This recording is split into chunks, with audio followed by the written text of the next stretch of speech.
हाँ जी, good morning. तो अपन पिछले लेक्चर्स के अंदर पढ़ रहे थे मॉडर्न इंडिया को, और मॉडर्न इंडिया के अंदर जो कुछ भी अपन ने अब तक पढ़ा होगा, आशा करता हूँ आपने उसको रिवाइज कर लिया होगा। अपने लेवल पे क्वेश्चन आंसर जो है एग्जाम के आप सॉल्व कर रहे होंगे। इसी लगन से आप पढ़ते रहिए, और जो कुछ भी अपन यहाँ पर पढ़ रहे हैं ऐसा मानिए कि 99% उन्हीं में से सवाल आने की संभावना है। ठीक है, तो अपन लोग क्या पढ़ रहे थे अपने पिछले लेक्चर में? अपन ने क्या खत्म करा था, बताइए जल्दी से। अपन ने इंडियन नेशनल कांग्रेस को स्टार्ट करा था, है ना।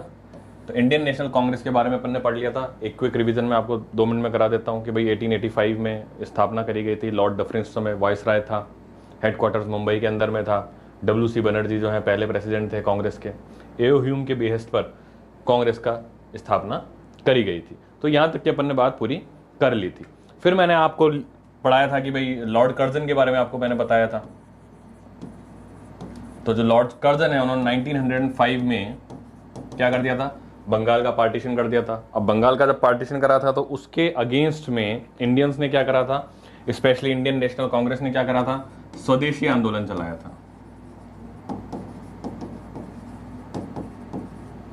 ठीक है, तो यहां तक अपन ने पढ़ लिया था कि स्वदेशी आंदोलन में क्या करा था कि भाई फॉरेन गुड्स को बॉयकॉट करेंगे और नेशनलाइज्ड एजुकेशन को अडॉप्ट करेंगे, नेशनलाइज्ड इंडस्ट्रीज का स्टार्ट करेंगे, इंडियन आर्ट्स एंड कल्चर के बारे में बात करेंगे, प्लस क्या करेंगे, इंडियन गुड्स को इस्तेमाल करेंगे। तो ये सारे काम क्या है, स्वदेशी आंदोलन के अंदर चलाए गए थे। ठीक है, मैंने आपको एक चीज और बताई थी, इसी दौरान 1906 के अंदर एक ऑर्गेनाइजेशन का निर्माण होता है जिसका नाम होता है मुस्लिम लीग।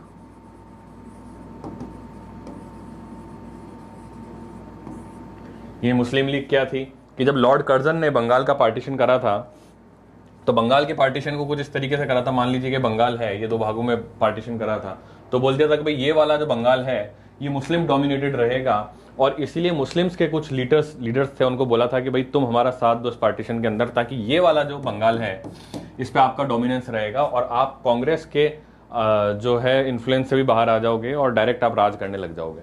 तो इसके लिए एक मुस्लिम लीग की स्थापना भी करी थी। मैंने आपको बताया भी था कि मुस्लिम लीग की स्थापना करने वाले कौन थे। तो यहाँ पर मैंने आपको बताया था, देखिए ये मुस्लिम लीग बताई थी 1906 AD के अंदर बन गया था। तो कौन कौन बनाने वाले थे, आगा खान, नवाब सलीमुल्लाह, नवाब मोहसिन मलिक। और मैंने आपको फॉर्मूला भी बताया था कि सैम कर लीजिए, इससे एस ले लीजिए, इससे ए ले लीजिए, इससे एम ले लीजिए, तो आपको नाम याद करने में आसानी रहेगी भाई मुस्लिम लीग किसने बनवाई थी। ठीक है, अब मुस्लिम लीग जब बनी थी वो तो चाहते थे कि भाई बंगाल का पार्टीशन हो जाए, ठीक है, ताकि उनको पॉलिटिकल एडवांटेज रहे। लेकिन स्वदेशी आंदोलन किस लिए था कि भाई हिंदू मुस्लिम यूनिटी रहे और बंगाल का पार्टीशन ना हो, इसीलिए स्वदेशी आंदोलन को मुस्लिम लीग ने साथ नहीं दिया। सो व्हाट दे डिड, दे बायकॉटेड स्वदेशी। मुस्लिम लीग बायकॉटेड स्वदेशी, मतलब कि उन्होंने स्वदेशी आंदोलन में भाग नहीं लिया। ठीक है, और वो क्या चाहते थे साथ, वो उनकी एक और डिमांड थी, मुस्लिम लीग की एक और डिमांड थी कि भाई जो मुस्लिम सीट्स हैं, जो भी लेजिस्लेटिव असेंबली के लिए मुस्लिम सीट्स हैं जिन पर चुनाव होगा, उनमें सिर्फ मुस्लिम्स ही मुस्लिम्स के लिए वोट करें। व्हाट डज दैट मीन कि वोट करने वालों की भी आपने कैटेगरी बना दी। ठीक है, पहले क्या होता था कि भाई सीट चलो किसी की भी हो, मुस्लिम की हो, हिंदू की हो, डिप्रेस्ड क्लास की हो, लेकिन उसके लिए वोट सभी कर सकते हैं। ठीक है, पर मुस्लिम लीग क्या चाहती थी कि अगर मुस्लिम की सीट है तो मुस्लिम जो है वही वोट करें उस सीट के लिए, बाकी कोई भी कम्युनिटी का उस पर वोट ना करे। इस प्रकार की व्यवस्था को क्या बोलते थे, सेपरेट इलेक्टोरेट। सेपरेट इलेक्टोरेट, तो सेपरेट इलेक्टोरेट की डिमांड स्टार्टिंग से ही किसने रखी, मुस्लिम लीग ने रखी। भाई हमको सेपरेट इलेक्टोरेट चाहिए, हमारे बंदे हमारे लोग ही चुनेंगे और कोई नहीं चुनेगा, ये सेपरेट इलेक्टोरेट है। ठीक है, चलिए फिर क्या होता है, मैंने आपको एक चीज और बताई थी कि बाल गंगाधर तिलक का एक फेमस डायलॉग था कि स्वराज मेरा जन्म सिद्ध अधिकार है और इसको मैं लेकर रहूंगा। ठीक है, तो ये फेमस डायलॉग है, लेकिन क्या आपको पता है कि जो स्वराज टर्म है उसको कॉइन किसने करा था, उसको प्रथम बार बोला किसने था, और स्वराज नाम की कोई फिलॉसफी है उसको अडॉप्ट कैसे करा गया था। तो उसको देखिए कि स्वराज नाम को अडॉप्ट भी करा था इंडियन नेशनल कांग्रेस ने 1906 AD के अंदर।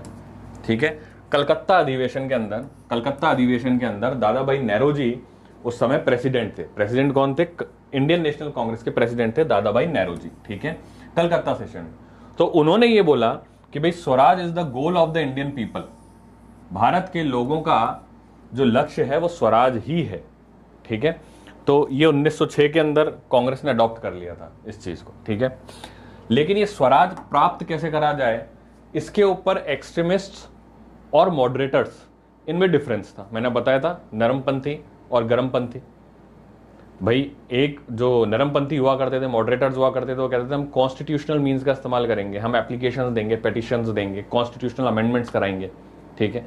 जो गर्मपंथी हुआ करते थे जैसे लाला लाजपत राय, बाल गंगाधर तिलक, ठीक है, ये क्या कहते थे कि साहब इन पेटिशन से कुछ नहीं होगा, ये तो आप कई सालों से दिए जा रहे हो, आपको कुछ एक्स्ट्रा कॉन्स्टिट्यूशनल मीन्स अपनाने पड़ेंगे, जैसे हड़ताल करनी पड़ेगी, स्ट्राइक्स करनी पड़ेंगी, आपको क्या करना पड़ेगा, आपको अंग्रेजों के विरुद्ध लिखना पड़ेगा अखबारों में, मास को, पब्लिक को इन्वॉल्व करना पड़ेगा आंदोलन के अंदर। तो ये सब चीजें वो चाहते थे।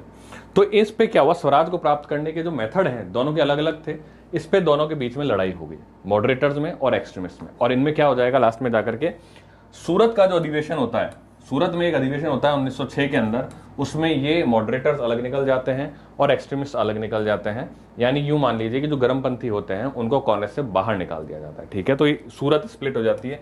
ये ध्यान रखना है कि सूरत स्प्लिट कब हुई थी, ये सवाल आता है, 1907 एडी में हुई थी, ठीक है। अब जैसे ही सूरत स्प्लिट हो जाती है, कांग्रेस से गर्मपंथी अलग हट जाते हैं, तो अंग्रेजों को फ्री हैंड मिल जाता है। अंग्रेज क्या करते हैं, अब जो गर्मपंथी हैं, जो एक्स्ट्रा कॉन्स्टिट्यूशनल मीन्स अपनाते थे, उनको पीटो, उनको पकड़ो, उनको बाहर निकाल दो, ठीक है। तो अग्रेसिव मेथोडोलॉजीज जो है, उस समय जो लॉर्ड मिंटो हुआ करता था वायसराय, उसने अग्रेसिव मेथोडोलॉजीज इस्तेमाल करी एक्सट्रीमिस्ट के ऊपर और इनको अरेस्ट करना शुरू करा। इनफैक्ट बाल गंगाधर तिलक को तो डिपोर्ट कर दिया गया था मेंडले में, बर्मा में मेंडले है, वहां पे उनको डिपोर्ट कर दिया गया था कि भाई आप तो निकलो भारत से बाहर, ठीक है। तो ये ध्यान रखना है आपको, सूरत स्प्लिट ध्यान रखना है और एक बार इसको नोट कर लीजिए।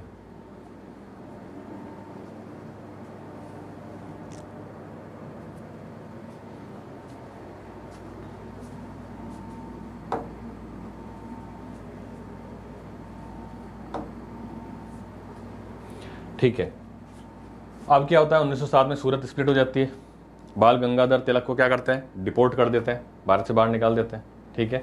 अब पूरी पिक्चर ये है कि एक्सट्रीमिस्ट जो हैं शांत बैठे हुए हैं, एक्सट्रीमिस्ट पिक्चर से हट गए, ठीक है। जब एक्सट्रीमिस्ट पिक्चर से हट जाते हैं तो होता क्या है, दो एक्टिविटीज होती हैं, एक तो रिवॉल्यूशनरी एक्टिविटीज ज्यादा स्टार्ट हो जाती हैं, रिवॉल्यूशनरी, क्योंकि भारत की जो आम जनता थी, जिनके लीडर्स जो हुआ करते थे, बाल गंगाधर तिलक, लाला लाजपत राय, वो तो अब मेन सिस्टम से हट चुके हैं, तो उनकी एनर्जी कहाँ पे पास होगी, तो वो उन्होंने रिवॉल्यूशनरी एक्टिविटीज, क्रांतिकारी एक्टिविटीज शुरू कर दी। कभी किसी अफसर को मार दिया, कभी कोई हथियार लूट लिए, कभी कोई पटरी जाम कर दी, इस तरह की एक्टिविटीज चल रही थी, ठीक है। तो ये एक ब्रॉड सिनेरियो है। इसी बीच के अंदर क्या होता है, एक 1909 एडी में, 1909 एडी में गवर्नमेंट ऑफ इंडिया एक्ट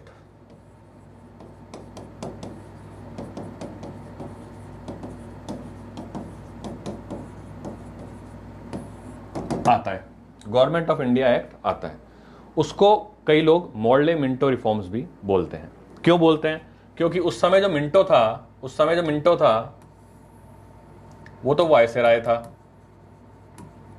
और जो मॉर्ले है ये सेक्रेटरी ऑफ स्टेट्स था। मैंने आपको बताया था कि एक जो है सेक्रेटरी ऑफ स्टेट नाम का एक पद जो है वो ब्रिटेन में बन गया था, ठीक है।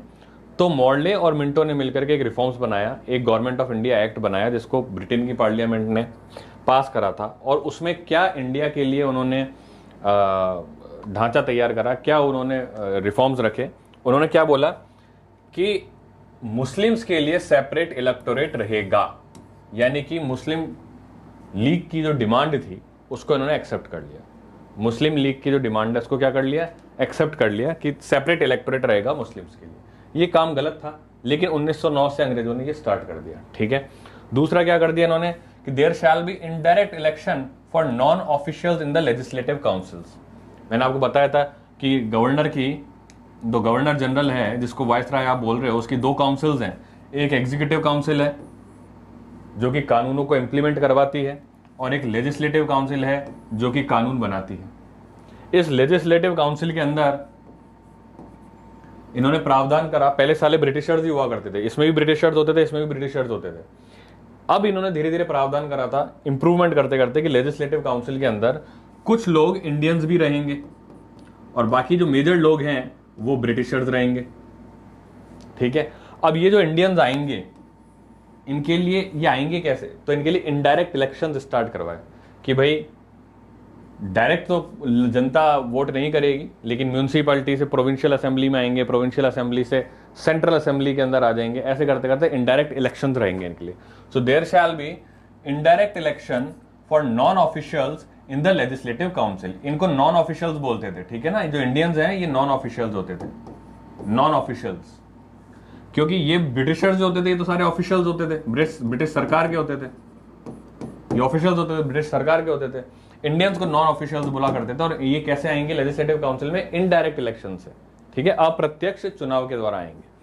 और क्या कर दिया इन्होंने कि भाई सत्येंद्र नाथ सिन्हा नाम के जो व्यक्ति हैं वो वाइस राय की एग्जीक्यूटिव काउंसिल में ऐड कर लिए गए। पहली बार ऐसा हुआ, the first person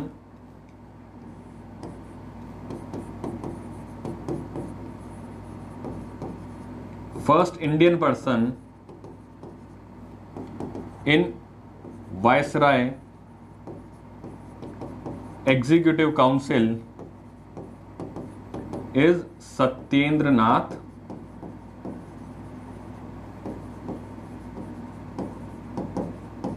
Sinha. Satyendra Nath Sinha जो है पहले व्यक्ति थे जिनको यहां पर भी इन्वॉल्व करा गया। तो ये दो चीजें जो हैं ध्यान रखिएगा। और क्या करा 1909 में, जब इनको ये पता चल गया कि स्वदेशी आंदोलन बहुत तूल पकड़ रहा है, भारत की जनता बहुत नाराज है इस चीज से कि आपने बंगाल का विभाजन कर दिया है और हिंदू मुस्लिम यूनिटी पे आघात पहुंचाया है, तो इन्होंने क्या करा, इस रिफॉर्म के द्वारा पार्टीशन ऑफ बंगाल को एनूल कर दिया। यानी कि अब बंगाल का जो पार्टीशन है वो नहीं होगा, बंगाल एज इट इज रहेगा, ठीक है। तो ये मॉडलिंग रिफॉर्म्स है। आपको मेनली क्या पूछा जा सकता है, इसका ईयर पूछा जा सकता है, तो ईयर 1909 है, इसको नोट करिए, फिर आगे चलते हैं।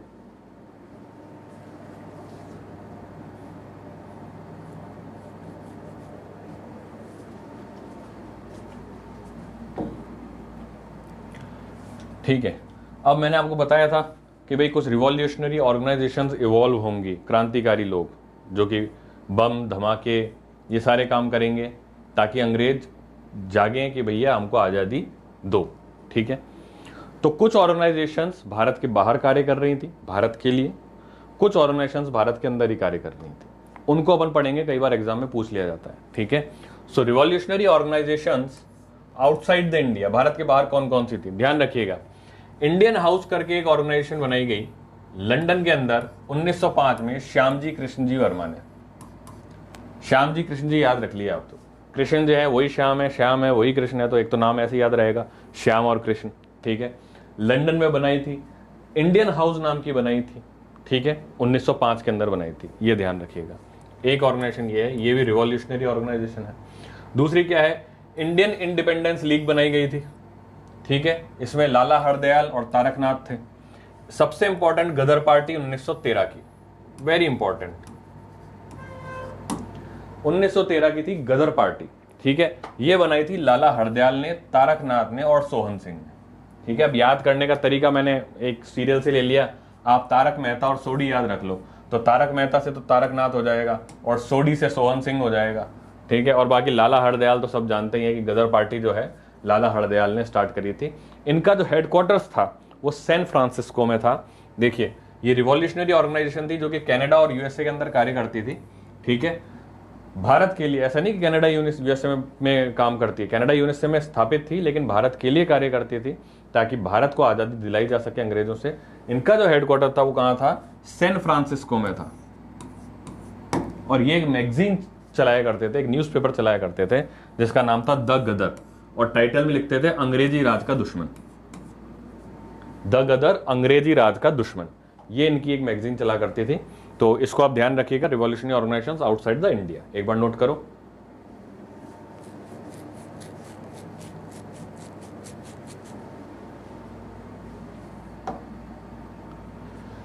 अब वही क्रांतिकारी ऑर्गेनाइजेशंस भारत में कौन कौन से कार्य कर रही थी, भारत में रहकर के कौन कौन लोग कार्य कर रहे थे क्रांतिकारी। तो देखिए, सबसे पहले है मित्र मेला एंड अभिनव भारत।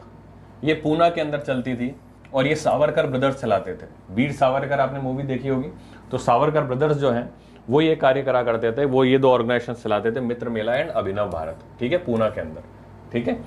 फिर अनुशीलन समिति है, बंगाल में चलती थी, ये ज्ञानेंद्र बोस जी चलाते थे। ज्ञानेंद्र बोस जी चलाते थे। याद करने का तरीका मैंने आगे लिखा हुआ है, ज्ञान से अनुशासन, अनुशासन से आप ले लो अनुशीलन, और ज्ञान से ले लो आप ज्ञानेंद्र। ठीक है, इनके साथ में बी घोष, बी दत्ता भी थे, नाम याद रहे तो ठीक है, नहीं तो ये तो याद रखना ही है अपने को। ठीक है, फिर स्वदेश बांधव समिति, ये अश्विनी कुमार चलाते थे। अब अश्विनी कुमार आपको याद नहीं रहेगा, अश्विनी का आप अक्षय कर दो तो अक्षय कुमार हो जाएगा।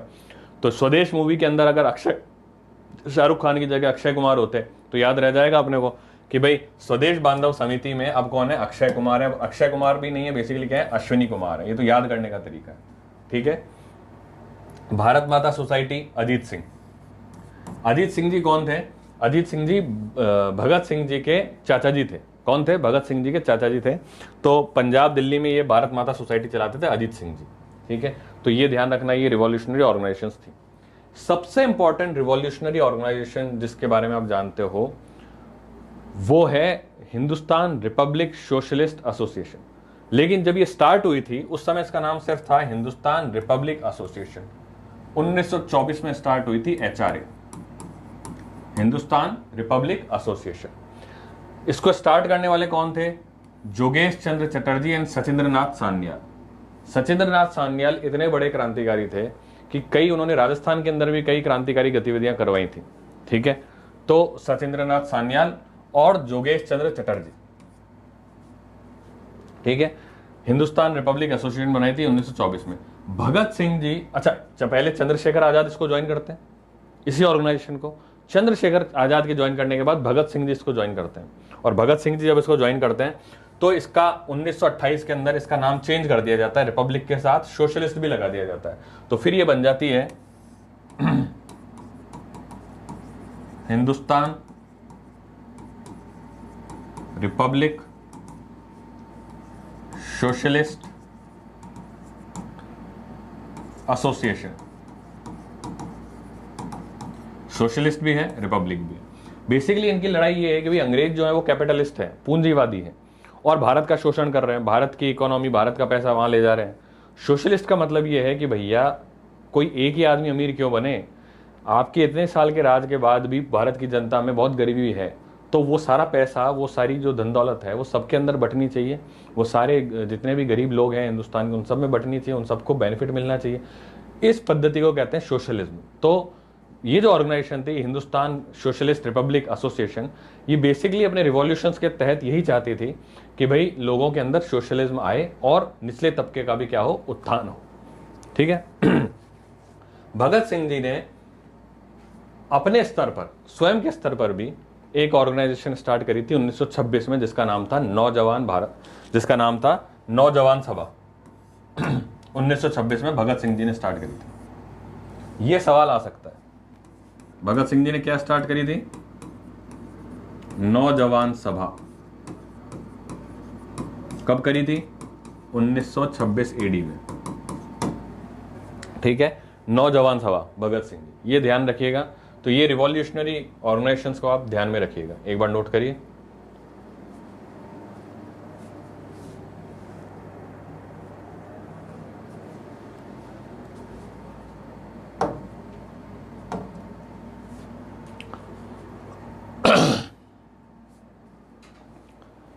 इस दौरान क्या होता है, एक इंसिडेंस होता है 1914 में। 1914 का एक इंसिडेंस बड़ा फेमस है। क्या इंसिडेंस होता है? एक शिप है जिसका नाम है कोमागट्टा मारू शिप। क्या नाम है? कोमागट्टा मारू शिप। ये जहाज है जापान का।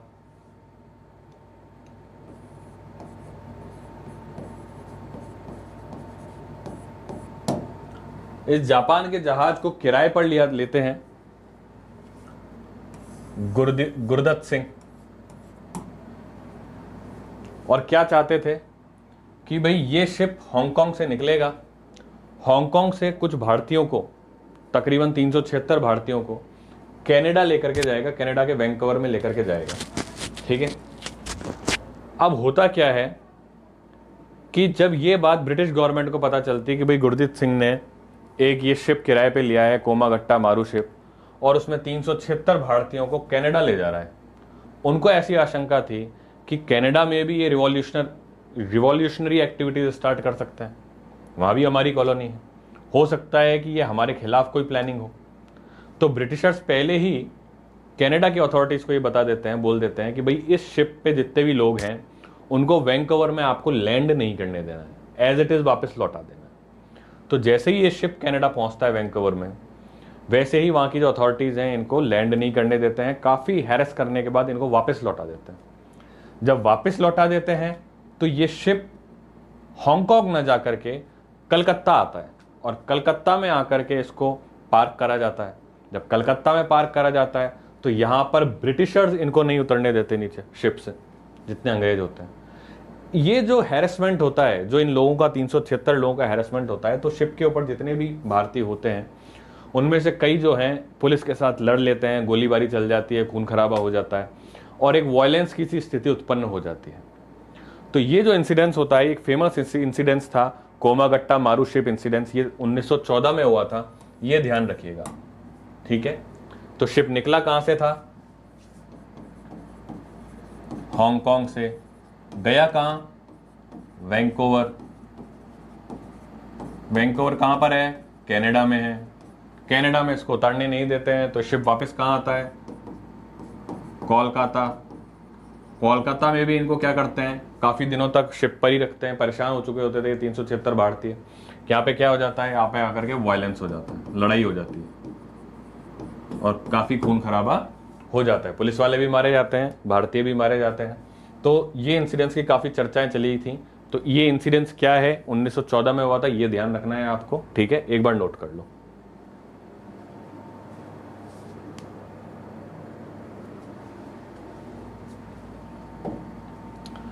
ठीक है, अब बात करेंगे होम रूल आंदोलन की। 1916 एडी में स्टार्ट होता है। देखो 1914 पढ़ लिया, अपन लाइन वाइज चलते जा रहे हैं और भारत की आज़ादी तक अपन चलते जाएंगे, क्या क्या एक्टिविटीज हुई, बस अपनी मॉडर्न इंडिया खत्म हो जाएगी। अब क्या होता है कि 1916 के अंदर बाल गंगाधर तिलक वापस एक्टिव पॉलिटिक्स में आ जाते हैं, वो भारत आ जाते हैं वापस, मतलब उनका जो डिपोर्टेशन था वो खत्म हो जाता है और वो वापस भारत आ जाता है। भारत आकर के वो ये समझ जाते हैं कि भैया अपने को अभी रिवॉल्यूशनरी एक्टिविटीज नहीं करनी है, नहीं तो फिर ब्रिटिशर्स पकड़ लेंगे। तो वो नॉर्मल पॉलिटिक्स करते हैं। क्या करते हैं वो कि अब एक आंदोलन चलाते हैं, होम रूल आंदोलन के नाम से, होम रूल मूवमेंट के हिसाब से एक आंदोलन चलाते हैं। अब होम रूल मूवमेंट में क्या था,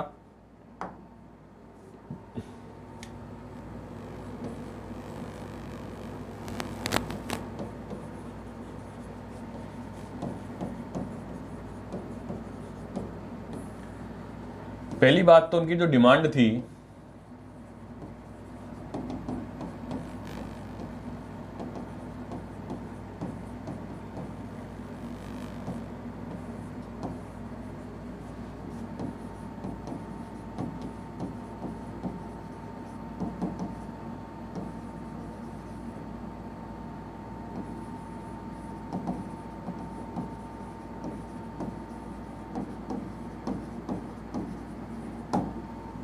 क्या चाह रहे थे वो, कि अंग्रेजों को उन्होंने पहले बोला कि साहब हम आपसे छुटकारा नहीं चाहते हैं, आप हमारे ऊपर रहो, लेकिन अंदर जो प्रशासन चलाना है उसका कंट्रोल आप हमको दे दो। तो इस चीज को कहते हैं डोमिनेंट स्टेटस, ठीक है, कि हम डोमिनेंट स्टेटस दे दो जिसमें हमको अपना खुद का जो गवर्नेंस है, कि भाई हमको अपना लोकल गवर्नेंस कैसा करना है, टैक्स कितना लगाना है, कहाँ से सड़कें बनवानी है, कहाँ से इरीगेशन कराना है, सिंचाई कितनी करनी है, खेती कितनी होनी है, इन सब पे हमारे को कंट्रोल दे दो, उसको कहते हैं सेल्फ गवर्नेंस। तो बोले ये भारतीय खुद कर लेंगे, बाकी आप हमारे ऊपर रहो, आप ऊपर हमारे मतलब फॉरेन अफेयर्स देखो, फौज देखो, कंट्रोल करो, लॉ एंड ऑर्डर देखो, बोले ये सब आप देख लो, कोई दिक्कत नहीं है।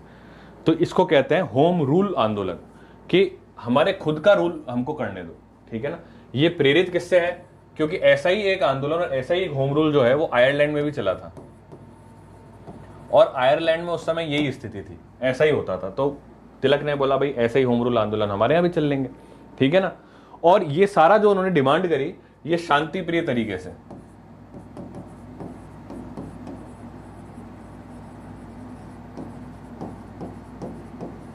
इन अ पीसफुल मैनर। तो ये है होम रूल आंदोलन। अब होम रूल आंदोलन में एक चीज हुई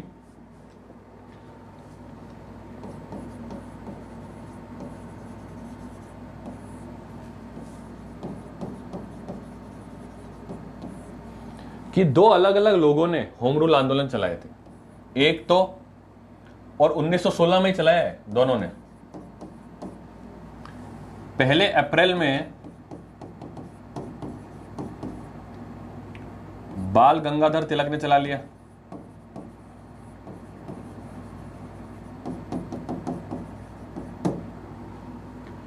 फिर सितंबर में एनी बेसेंट नाम की एक लेडी थी, उन्होंने भारत में स्टार्ट कर दिया होम रूल आंदोलन। ठीक है, और क्या करा इन्होंने, लेकिन ये करा कन्वेंशनली कि भाई हमारे एरियाज अलग अलग रहेंगे। जैसे कि इन्होंने बोला कि वर्तमान के अंदर जो महाराष्ट्र है, वर्तमान के अंदर में जो महाराष्ट्र है, कर्नाटक है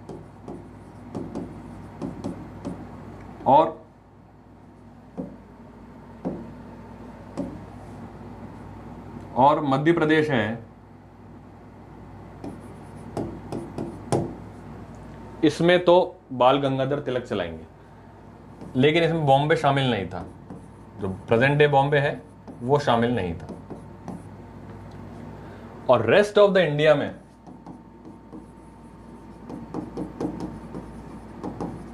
एनी बेसेंट चलाएंगे। ठीक है, इन्होंने साउथ इंडिया से इसकी शुरुआत करी थी,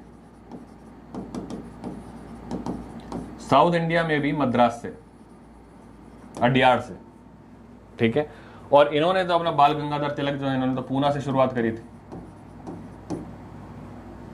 ठीक है, तो ये ध्यान रखिएगा होम रूल आंदोलन के बारे के अंदर, इन दोनों ने ही होम रूल चलाया था। पहले इन्होंने चलाया था, बाद में इन्होंने चलाया था। इनका एरिया कौन सा था? महाराष्ट्र, कर्नाटक, एमपी, बॉम्बे को हटा करके रेस्ट ऑफ द इंडिया के अंदर एनी बेसेंट ने चलाया था होम रूल आंदोलन। ठीक है, चलिए, तो ये देखिए, ये तिलक साहब है, ये एनी बेसेंट है। ठीक है, होम रूल आंदोलन को मुस्लिम लीग का भी सपोर्ट था। मुस्लिम लीग वैसे तो बहुत कम चीजों को सपोर्ट करती थी, लेकिन फिर भी होम रूल आंदोलन को मुस्लिम लीग का भी सपोर्ट हासिल था। तो अब देखो, तिलक जो है अप्रैल 16 में पूना से शुरुआत करते हैं, महाराष्ट्र, एमपी, कर्नाटक में। ठीक है, उनकी किताबें ऑलरेडी पहले चल रही थी, मैंने आपको बताया था, केसरी और मराठा। केसरी जो है वो मराठी में, और महराता जो है, एक्चुअली इसका नाम महराता है, महराता इंग्लिश में थी। और ये तो उन्होंने कहा ही था कि Swaraj is my birth right. ठीक है, एनी बेसेंट जो है उन्होंने 1916 सितंबर में अडियार से शुरू करी थी ये चीज। ठीक है, रेस्ट ऑफ द इंडिया में थी। एनी बेसेंट के कुछ फेमस न्यूज़पेपर्स हैं, ये आते हैं, कौन सी किताब, कौन सा न्यूज़पेपर किसने लिखा, ये पूछा जाता है। ठीक है, तो एनी बेसेंट ने न्यूज़पेपर लिखे थे। एक तो था न्यू इंडिया, याद रखना है, न्यू इंडिया। ठीक है, दूसरा उन्होंने लिखा था कॉमन व्हील, ये ध्यान रखिएगा, कॉमन व्हील लिखा था। ठीक है, न्यू इंडिया लिखा था, कॉमन व्हील लिखा था। ठीक है, बस और कुछ नहीं लिखा। ठीक है, तो ये दोनों चीजें आपको ध्यान में रखनी है, एक बार नोट करो।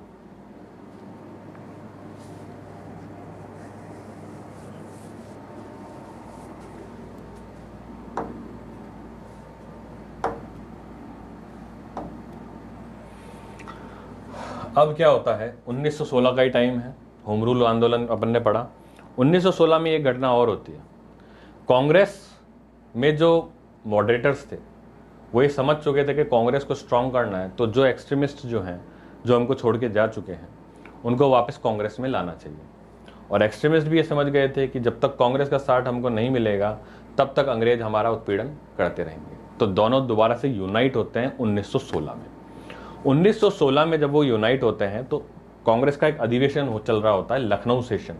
लखनऊ सेशन के अंदर जो है 1916 में एक्सट्रीमिस्ट और मॉडरेटर्स दोनों में दोबारा से दोस्ती हो जाती है, दोनों कांग्रेस को ज्वाइन कर लेते हैं। ठीक है, तो एक चीज तो ये ध्यान रखनी है आपको कि लखनऊ सेशन जो होता है कांग्रेस का, ये जो लखनऊ सेशन है कांग्रेस का 1916 का, उसमें क्या होता है कि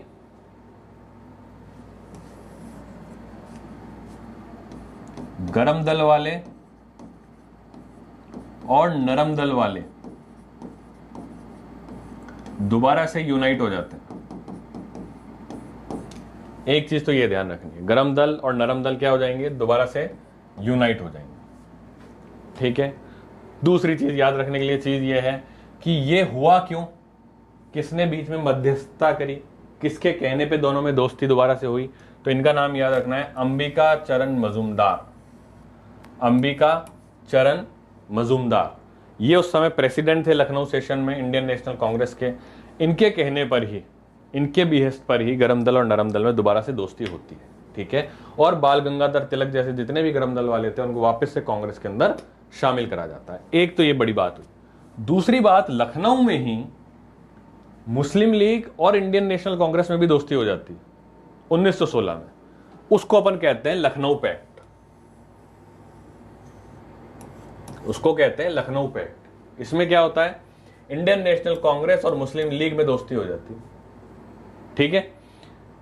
जॉइंट डिमांड क्या रखते हैं दोनों मिलकर के, कि कुछ कॉमन एजेंडा होना चाहिए जो मुस्लिम लीग का भी एक जैसा हो, कांग्रेस का भी एक जैसा हो, जो अपने को अंग्रेजों के सामने रखना हो। तो बोलते हैं सबसे पहले तो कि भाई भारत को डोमिनेंट स्टेटस दो। दोनों ही चाहते थे कि हाँ भाई डोमिनेंट स्टेटस भारत को मिलना चाहिए, हमारा गवर्नेंस हमारे पास होना चाहिए।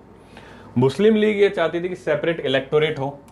कांग्रेस मुस्लिम लीग का साथ चाहती थी, तो कांग्रेस फॉर द मीनवाइल कह देती है ठीक है भाई आपकी सेपरेट इलेक्टोरेट की डिमांड जो है हम मानने को तैयार है। तो मुस्लिम लीग की सेपरेट इलेक्टोरेट की डिमांड ज्वाइंटली दे दी जाएगी, ठीक है। फिर टर्की जो था उस समय, क्योंकि क्या टर्की के ऊपर ब्रिटिशर्स का अटैक चल रहा था। क्यों ब्रिटिशर्स का अटैक चल रहा था, वर्ल्ड वॉर चल रही थी। वर्ल्ड वॉर 1914 से 1919 वर्ल्ड वॉर फर्स्ट चली थी। तो टर्की में जो ओटोमन साम्राज्य था वो ब्रिटिशर्स के अगेंस्ट था, तो ब्रिटिशर्स टर्की के साथ सही सलूक करें, ठीक है, इसके लिए भी ज्वाइंट डिमांड दी गई थी, ठीक है। तो ये लखनऊ पैक्ट था। आपसे पूछा जाएगा लखनऊ पैक्ट और लखनऊ सेशन दोनों ही आपको याद रहने चाहिए, दोनों ही 1916 में है। काफी बड़ी घटनाएं थी, ठीक है, एक बार नोट कर लो।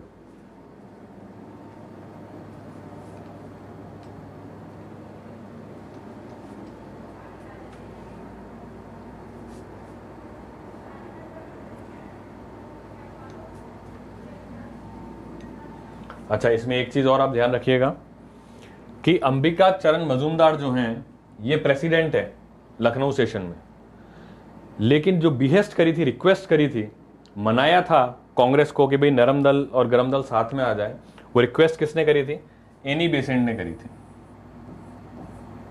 तो इन दोनों का ही योगदान था। ये तो प्रेसिडेंट थे और ये एनी बेसेंट ने रिक्वेस्ट करी थी। ये एनी बेसेंट वही है जिन्होंने होम रूल लीग स्टार्ट करी थी, ठीक है। तो ध्यान रखिएगा।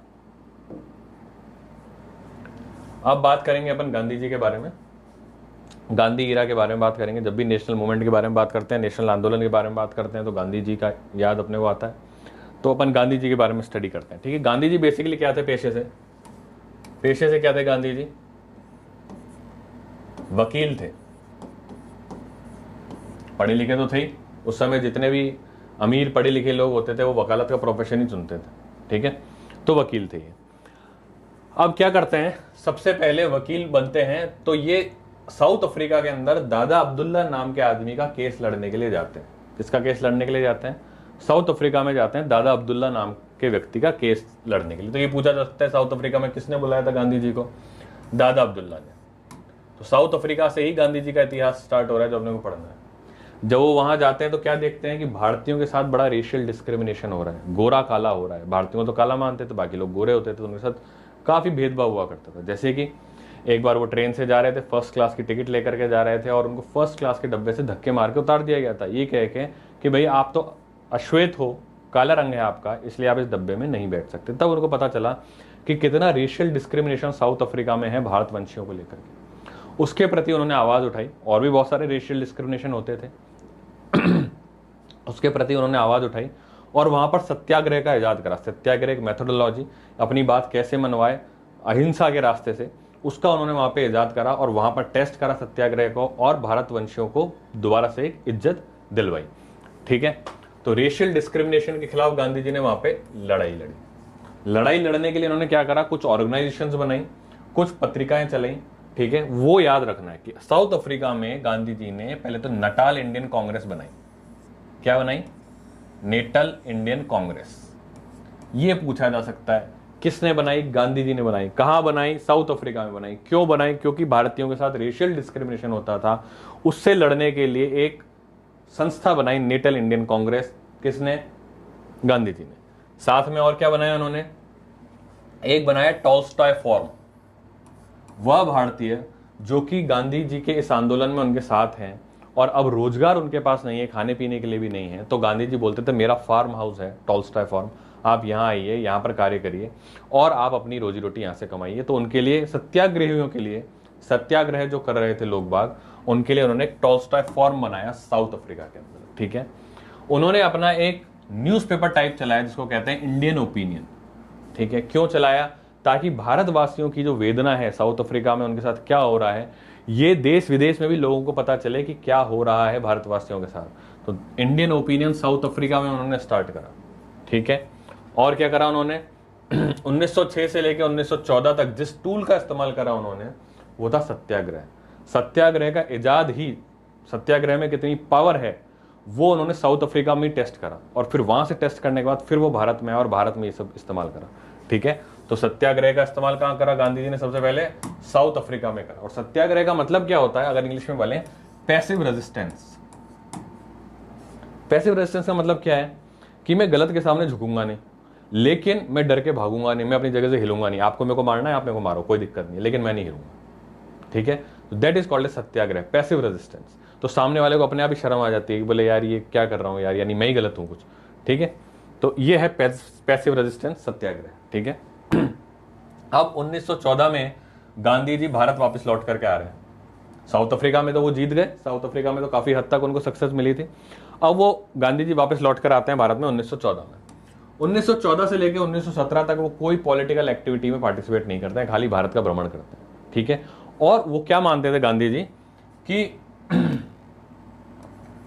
गोपाल कृष्ण गोखले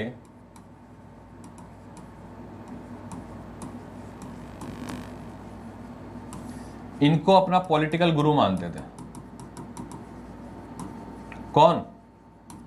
गांधी जी के पॉलिटिकल गुरु थे गोपाल कृष्ण गोखले। तो इनके आदर्शों पे, इनकी लाइन पर वो चलना चाहते थे। अब 1917 के अंदर प्रथम बार वो सत्याग्रह का उपयोग करते हैं भारत के अंदर। 3 एक्टिविटीज उनके साथ होती है 1917 से लेकर 1918 में, ठीक है। क्या होता है 1917 में? एक तो होता है चंपारण सत्याग्रह। ये कहां है चंपारण? बिहार में। इसको कहते हैं first civil disobedience movement, as it is याद रखना। First civil disobedience movement, Champaran Satyagraha 1917 Gandhi ji ने स्टार्ट करा था। चंपारण कहां है? बिहार में। छोटा सा इसका इतिहास बता देता हूं। चंपारण के अंदर क्या होता था? चंपारण में जो किसान हुआ करते थे, उनको जो ब्रिटिशर्स हुआ करते थे वो ये कहते थे कि भाई आप अपनी खेती के मैक्सिमम पार्ट पर इंडिगो की खेती करो, नील की खेती करो, ताकि आप नील की खेती करोगे, हम उसको आपसे लेंगे और विदेशों में महंगे दामों पर बेचेंगे। लेकिन वो नील की खेती जो वहां के लोकल किसान थे उनके लिए लाभदायक सिद्ध नहीं हो रही थी। दूसरा, खाने के लिए क्या उत्पन्न करें? अगर नील ही नील उत्पन्न करेंगे तो कोई खाने के लिए अनाज भी तो उत्पन्न करना है, ठीक है। तो इसके विद्रोह के अंदर फार्मर्स थे। फार्मर्स चाहते थे कि भैया आप ये नील की खेती बंद कराओ, हमको अनाज हमारा उगाने दो, ठीक है। तो फार्मर्स का साथ देने के लिए गांधी जी चंपारण जाते हैं और चंपारण में सत्याग्रह करते हैं और फार्मर्स को कुछ हद तक जीत दिलाते हैं। तो इस चीज को कहते हैं Champaran Satyagraha. First civil disobedience movement Bihar के अंदर हुआ था 1917 में। पहली बार यहां पे वो इन्वॉल्व होते हैं गांधी जी। 1918 में 2 जगह इन्वॉल्व होते हैं गांधी जी। एक तो होता है खेड़ा में, एक तो होता है अहमदाबाद हंगर स्ट्राइक में। अहमदाबाद में क्या होता है? अहमदाबाद में एक मिल होती है, उसके अंदर जो वर्कर्स होते हैं वो वेज हाइक की बात कर रहे थे कि साहब हमारा वेतन बढ़ाओ, आप हमको बोनस दो। और वहां अहमदाबाद मिल का जो ओनर था वो कह रहा था कि मेरे पास पैसे ही नहीं है, मैं तो है बोनस भी नहीं दूंगा, मैं वेज हाइक भी नहीं करूंगा। तो गांधी जी को बुलाया जाता है। गांधी जी वर्कर्स के लिए सत्याग्रह पे बैठते हैं, हंगर स्ट्राइक पे, भूख हड़ताल पे बैठते हैं। और तब जाकर के जो मिल ओनर्स होते हैं वो माफी मांगते हुए आते हैं, बोलते हैं साहब ठीक है एक काम करो, हम इनको हाइक दे देते हैं, ठीक है। तो वर्कर्स को जीत दिलाते हैं वहां पे 1918 में, फर्स्ट हंगर स्ट्राइक। फिर खेड़ा, खेड़ा कहां है? गुजरात में।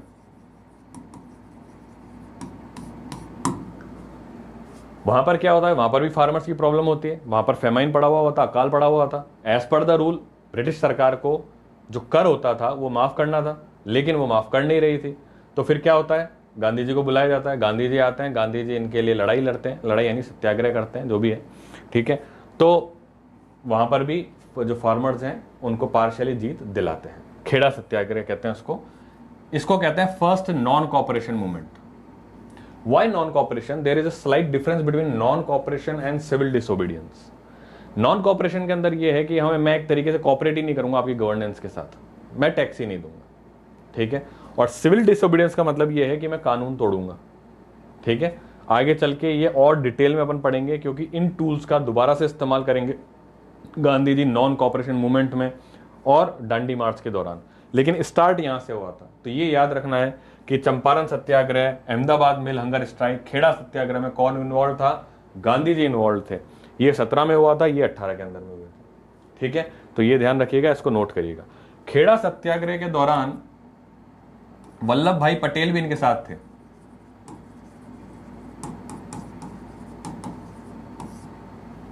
ठीक है। तो ध्यान रखना, एक बार नोट करो।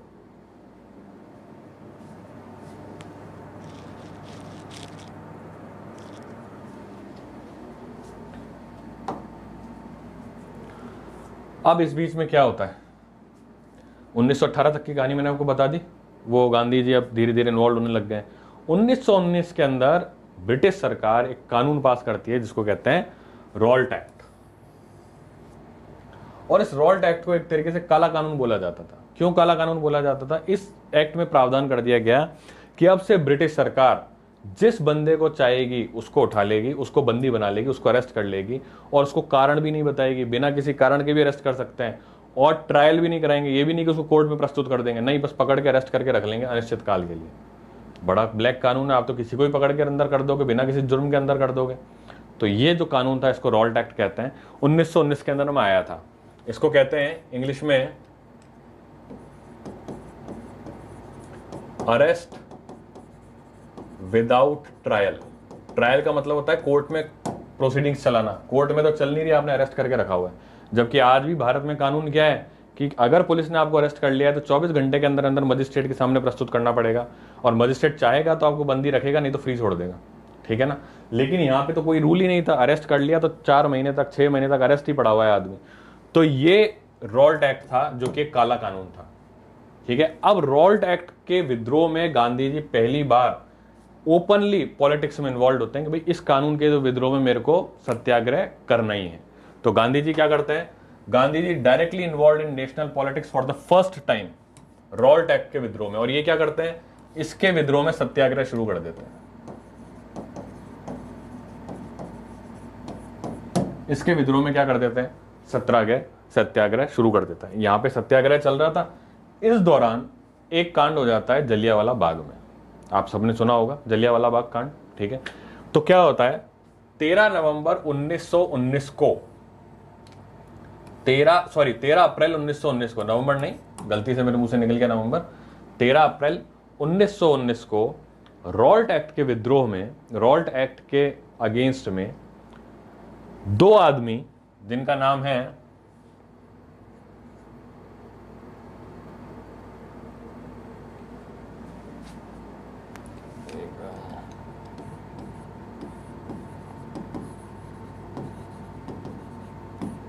सैफुद्दीन नाम का आदमी और उनका एक साथी, ये एक सभा बुलाते हैं जलियांवाला बाग में और रॉल्ट एक्ट के विद्रोह में बात कर रहे होते हैं कि साहब ब्रिटिशर्स ने एक काम बहुत गलत करा। हजारों की तादाद में भीड़ जमा थी। जनरल डायर जो उस समय वहां पे पदस्थापित थे, उसको ये बात पता चलती है कि भाई ब्रिटिश सरकार के विद्रोह में, ब्रिटिश सरकार के अगेंस्ट में कुछ लोग वहां पे भीड़ लगा के बात कर रहे हैं। जनरल डायर कुछ नहीं सोचता, एकदम इन ह्यूमन कंडीशन से जलियांवाला बाग में अपने उन सारे लोगों को घेरता है और उन पर फायर ओपन करा देता है और जितने आदमी थे उन सबको क्या करता है? मरवा देता है। जब फायरिंग ओपन होती है तो वहां पे भागने की जगह भी नहीं थी, क्योंकि एक ही जगह से एंट्री थी जलियांवाला बाग के अंदर। और वहां पे कौन थे? जनरल डायर अपनी आर्मी लेके खड़ा हुआ था। फायर करवा देता है, सारे के सारे लोग, बड़ी बेदर्दी तरीके से उनको मार दिया जाता है। तो इस इंसिडेंस को बोलते हैं जलियांवाला बाग इंसिडेंस। निर्मम ये इंसिडेंस था कि गांधी जी को जब ये पता चला कि भाई ऐसा कुछ काम करा है ब्रिटिश सरकार ने, तो उनको एक टाइटल दिया हुआ था केसरे हिंद का। मैंने आपको बताया था इससे पहले केसरे हिंद का टाइटल क्वीन विक्टोरिया का दिया था, दिल्ली दरबार में लिट्टन ने दिया था। और उसके बाद केसरे हिंद का टाइटल गांधी जी को भी मिला हुआ था ब्रिटिशर्स के द्वारा। तो गांधी जी जो है केसरे हिंद का अपना टाइटल रिटर्न कर देते हैं। बोले तुम्हारा टाइटल अपने पास रखो, तुमने हजारों आदमी मार दिए, ठीक है, तो who return the title of the Kesari Hind? Gandhi ji. सिर्फ गांधी जी नहीं, रविंद्रनाथ टैगोर जिनको नाइटहुड मिला हुआ था वो भी अपना टाइटल रिटर्न कर देते, बोले मेरे को तुम्हारा टाइटल नहीं चाहिए। ठीक है, कौन यहां लिखा है कि यहां नहीं लिखा हुआ?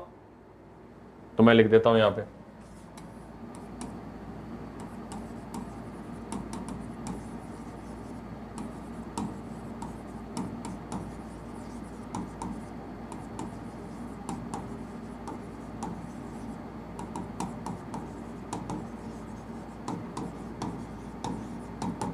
नाइटहुड का जो टाइटल था टैगोर साहब का वो रिटर्न कर देते हैं।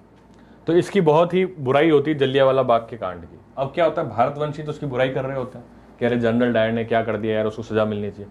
वहां ब्रिटेन में उसकी तारीफ हो रही होती है, वाह जनरल डायर ने क्या काम करा है। तो ब्रिटेन में उसको अवार्ड देने के लिए एक बार बुलाया जाता है, तो पंजाब से एक आदमी जिसका नाम होता है,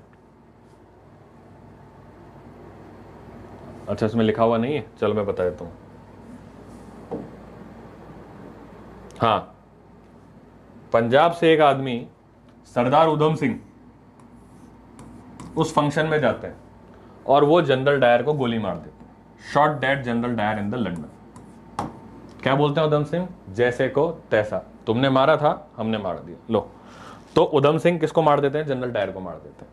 तो ये जलियांवाला बाग था, इसमें दिखा रखा है, देखो ये गोलियां चला रहे हैं, इतने सारे लोगों के ऊपर चला रहे हैं। क्या तिथि थी? 13 अप्रैल 1919 की तिथि थी। ठीक है, कौन कौन थे वहां पे? सैफुद्दीन और सत्यपाल। मैंने आपको बताया ना, दो आदमी थे, एक सैफुद्दीन था और एक उनका साथी था, साथी का नाम सत्यपाल था। ये दोनों सभा को संबोधित कर रहे थे। कौन कौन? सैफुद्दीन एंड सत्यपाल। याद कैसे रखोगे आप? सैफुद्दीन से सैफ बना लेना और सत्या से सत्या बना लेना, तो पिक्चरों के नाम हो गए सैफ और सत्या, याद रख लेना आप। ठीक है, देखो Rabindranath Tagore return the knighthood, knighthood return कर देते हैं। ठीक है ना, तो ये वाली भी मैंने आपको समझा दी जलियांवाले बाग के ऊपर। चलो आगे चलते हैं। ठीक है, तो ये कहानी आपके पास पूरी हो गई। गांधी जी ने 2 किताबें लिखी थी, वो किताबें भी आपको यहीं स्लाइड में पढ़ा देता हूं मैं, काफी ज्यादा पूछी जाती है कि माई एक्सपेरिमेंट विद ट्रुथ, ये ट्रुथ है।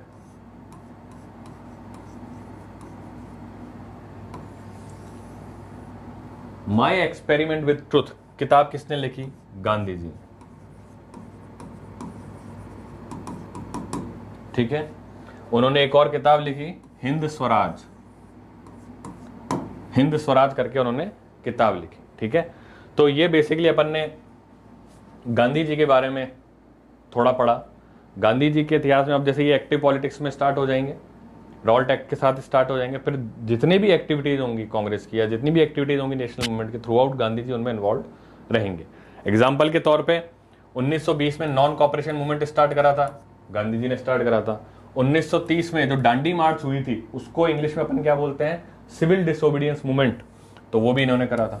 1941 में इंडिविजुअल सत्याग्रह शुरू करा था, तो वो भी गांधी जी ने करा था। ठीक है, और फर्स्ट सत्याग्रही कौन थे इंडिविजुअल सत्याग्रह के? विनोबा भावे थे। ठीक है, 1942 में क्विट इंडिया मूवमेंट, भारत छोड़ो आंदोलन शुरू करा था, ये भी गांधी जी ने शुरू करवाया था। तो इन सब में इन्वॉल्व वो रहेंगे। एक चीज और ध्यान रखिएगा, अभी अपन एक खिलाफत आंदोलन पढ़ेंगे 1920 का, आगे वाली स्लाइड्स में, आगे वाली क्लासेस में अपन खिलाफत आंदोलन के बारे में पढ़ेंगे। तो जो खिलाफत आंदोलन है उसमें एक कमिटी बनती है, जिस कमिटी का नाम होता है ऑल इंडिया खिलाफत कांग्रेस, ऑल इंडिया खिलाफत कांग्रेस। इसके भी जो प्रेसिडेंट हैं वो कौन है? गांधी जी। ध्यान रखना, लोगों को ध्यान में ही नहीं आएगा, लोग बोलेंगे खिलाफत कांग्रेस है तो मुस्लिम लीग का होगा, और मुस्लिम लीग में तो गांधी जी थे ही नहीं। लेकिन नहीं, इसके भी प्रेसिडेंट कौन है? गांधी जी बनेंगे। ठीक है, तो ये ध्यान रखिएगा। अपनी आगे वाली क्लास में अपन गांधी जी के बारे में और डिस्कस करेंगे। Thank you very much.